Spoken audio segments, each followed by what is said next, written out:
Bonjour, je m'appelle Mélanie, je suis infirmière en santé scolaire et en santé publique pour le CISM de la Montérégie-Ouest. L'infirmière en santé scolaire a un rôle de promotion de la santé, de prévention de la maladie, ce qui est particulièrement pertinent en contexte de pandémie.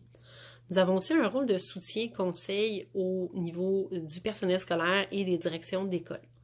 Pour ce qui est des enfants avec des situations particulières, si votre enfant présente de l'épilepsie, du diabète, des allergies avec épipène ou tout autre problème de santé qui nécessite des soins à l'école, il est de votre responsabilité de nous en aviser. Pour ce faire, nous avons une adresse courriel unique qui est le santé.scolaire.6mot16@sss.gouv.qc.ca ou si vous préférez, faire le lien avec l'école qui va se charger de faire le suivi avec nous.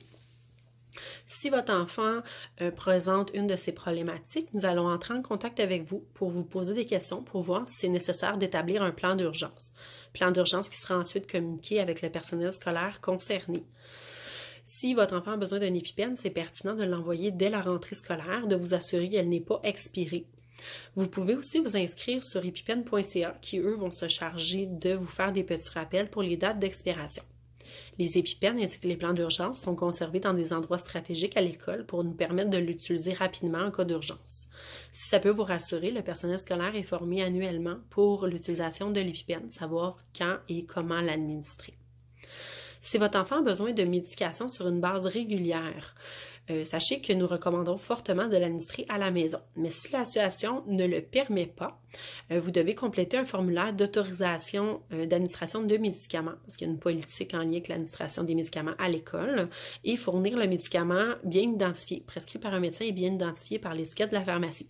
C'est pas possible d'envoyer des médicaments dans un ziploc ou un petit plat en disant à la prof administrer ça dans telle situation. Donc, sachez que c'est mieux encadré que ça.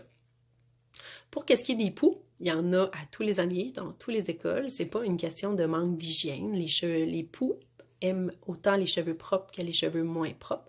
Donc, si vous voulez prévenir, vous pouvez attacher les cheveux longs.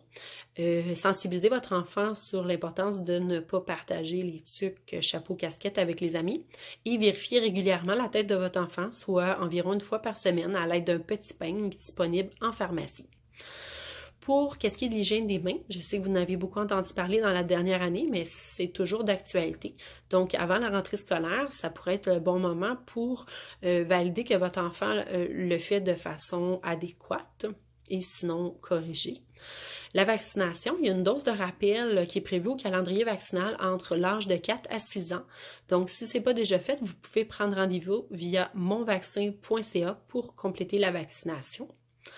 Ensuite de ça, pour la santé visuelle, on vous encourage à voir un optométriste avant le début de la scolarisation. Comme ça, si votre enfant a besoin d'une correction, ça pourrait être un moment approprié pour le faire.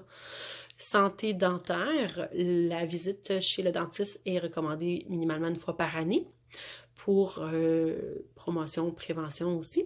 Il y a un hygiéniste dentaire qui travaille en collaboration avec les écoles, qui fait aussi de la prévention, puis offrir des scellés dans certaines situations.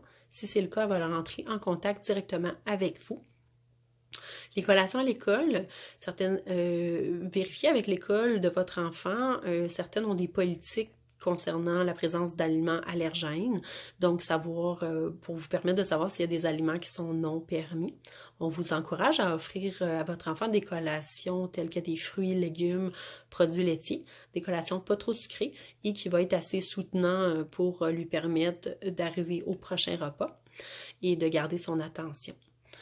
Ensuite de ça, les heures de sommeil minimum chez les enfants de cet âge-là, c'est environ 11 à 12 heures. Évidemment, chaque personne est différente, mais pour lui permettre d'être à l'écoute, d'être suffisamment disposé pour l'enseignement, permettre une meilleure mémoire à court terme ainsi qu'une meilleure gestion des émotions, favoriser un sommeil adéquat chez votre enfant. Si jamais vous avez des questions, des inquiétudes, vous voulez communiquer avec nous, gênez-vous pas, ça va nous faire plaisir de faire le suivi. On vous souhaite un bel été ainsi qu'une bonne rentrée. Merci.